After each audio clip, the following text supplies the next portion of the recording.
अस्सलामुअलैकुम dear viewers, मैं रियाज अहमद खान आप लोगों की खिदमत में एक नई वीडियो के साथ हाजिर हूँ। डियर व्यूवर्स, आज की वीडियो में हम आप लोगों को कुछ हक़ाइक़ से आगाह करेंगे।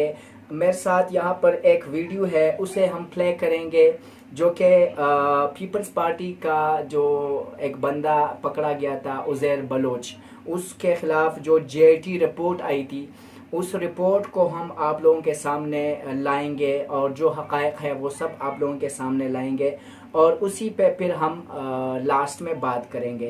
तो डियर व्यूवर्स, आप लोगों को इंतज़ार नहीं करवाता मैं, चलो हम ये वीडियो प्ले करते हैं। लेकिन उससे पहले आप लोगों से दरख्वास्त है कि मेरे चैनल को सब्सक्राइब करें जिन्होंने सब्सक्राइब नहीं किया हुआ।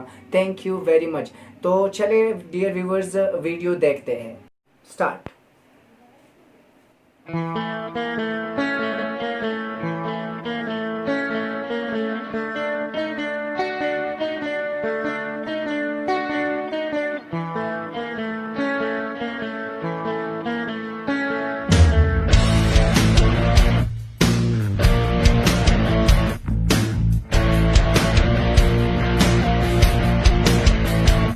ये बाजी खून की बाजी है, ये बाजी तुम ही हारोगे। तुम कितने भुट्टो मारोगे, हर घर से भुट्टो निकलेगा। जिए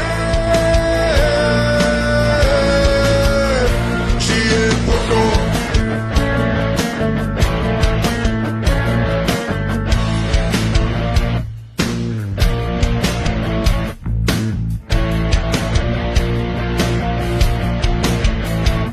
मजहब के जो व्यापारी है वो सबसे बड़ी बीमारी है। वो जिनके सिवा सब काफिर है, जो दीन के हरफे आखिर है। इन झूठे मक्कारों से, मजहब के ठेकेदारों से मैं बागी हूँ, मैं बागी हूँ, मैं बागी हूँ, मैं बागी हूँ। जिए भुट्टो।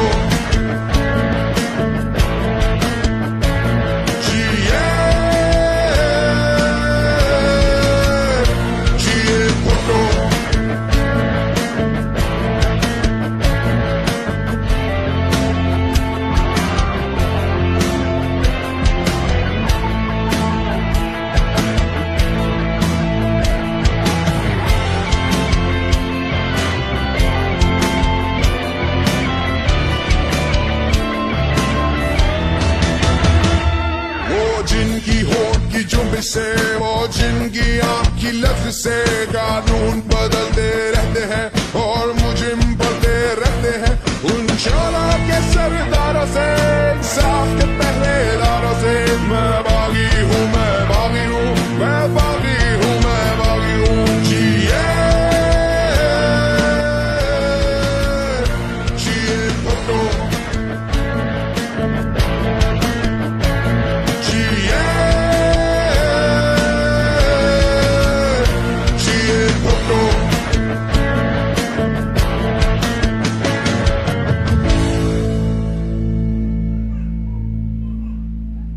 मेरे हाथ में हक का झंडा है, मेरे सर पे जुल्म का फंदा है। मैं मरने से कब डरता हूँ, मैं मौत की खातिर जिंदा हूँ। मेरे खून का सूरज चमकेगा तो बच्चा बच्चा बोलेगा मैं बागी हूँ, मैं बागी हूँ, मैं बागी हूँ, मैं बागी हूँ। जिए भुट्टो।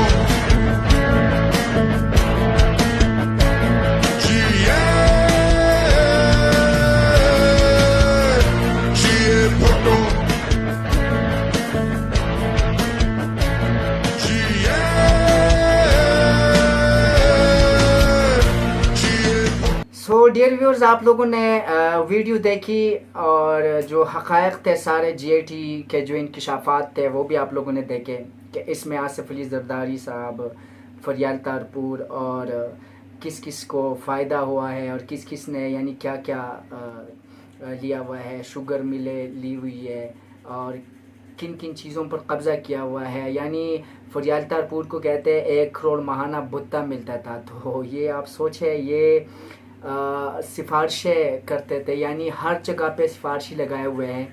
हर डिपार्टमेंट को इन्होंने यानी बिल्कुल जिसे कहते हैं बोसीदा बनाया हुआ है, यानी हर डिपार्टमेंट में अपने बंदे फिट करके और अपने बंदे वहाँ पर ले जाके और उस डिपार्टमेंट से जो भी पैसा है वो अपनी जेबों में यानी इन्होंने डाला हुआ है।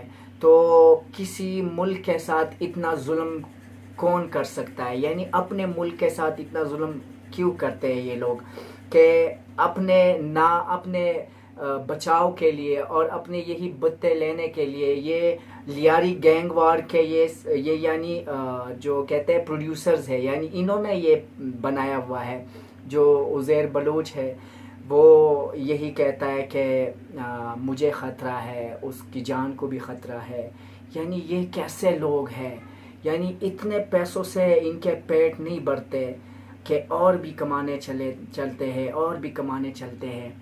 और मतलब सारे मुल्क को, यानी अगर ख़ास तौर पर सूबे सिंध को, यानी इन्होंने बिल्कुल यानी एक वीरान सा जगह बनाया हुआ है। यानी यहाँ पे जैसे जानवर रहते हो, जैसे इंसान तो यहाँ पर रहते ही नहीं हो और जानवरों पे ये हुकूमत करते हो। तो ये किस तरह की, यानी हमारी हुकूमत जो है, हमारी जो लोग हैं ये क्यों नहीं समझ रहे हैं कि यार ये लोग कितने यानी गलत तरीके से अपने हुकूमत को चलाते हैं, यानी अपने असर रसूख इस्तेमाल करते हैं। और फिर जब कोई इनके ख़िलाफ़ बात करता है तो ये धमकियाँ देते हैं और लोगों के ख़ानदान की धमकियाँ देते हैं कि ख़ानदान को ख़त्म कर लेंगे, बीवी बच्चों की धमकियाँ देते हैं। तो ऐसा इसके ख़िलाफ़ यानी जो हुकूमत है उनसे मेरी गुजारिश है कि खुदारा इस मुसीबत से हमारी जान छुड़ाए। और ख़ास कर जो सूबा सिंध है, अगर ये बातें जो GIT कह रही है तो GIT की इन बातों पे यानी रिएक्शन होना चाहिए और इसका नोटिस लेना चाहिए कि ये क्या है। यानी किसी को भी आसानी से कत्ल कर ले, किसी का भी ज़मीन हड़प कर ले, किसी डिपार्टमेंट पे आसानी से कब्ज़ा कर ले, तो ये किस तरह का इंसाफ है और ये किस तरह का क़ानून है कि ये पीपल्स पार्टी वाले कर रहे हैं। तो इसकी यानी बहुत ज़्यादा जो इंसाफ पे मबनी फ़ैसले हैं वो होने चाहिए और इनको सबक मिलना चाहिए कि पाकिस्तान के साथ और कोई ऐसा ना करे। तो डियर व्यूवर्स, आप लोगों को उम्मीद रखता हूँ कि आप लोगों को ये वीडियो पसंद आई होगी और जो भी इस GIT रिपोर्ट में था वो आप लोगों ने देखा। तो आप लोग भी इसके ख़िलाफ़ आवाज़ उठाएं और कमेंट बॉक्स में अपने राय का इजहार भी करें। गो कि मेरा ताल्लुक़ किसी भी सियासी पार्टी से नहीं है, लेकिन ये मामला मेरे मुल्क का है।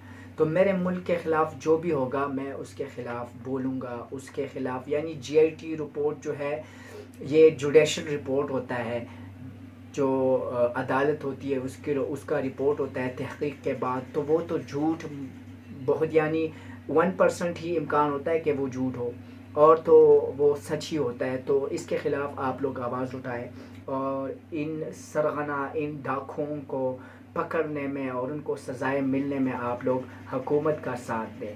Thank you very much. अस्सलामु अलैकुम वरहमतुल्लाहि वबरकातुहू।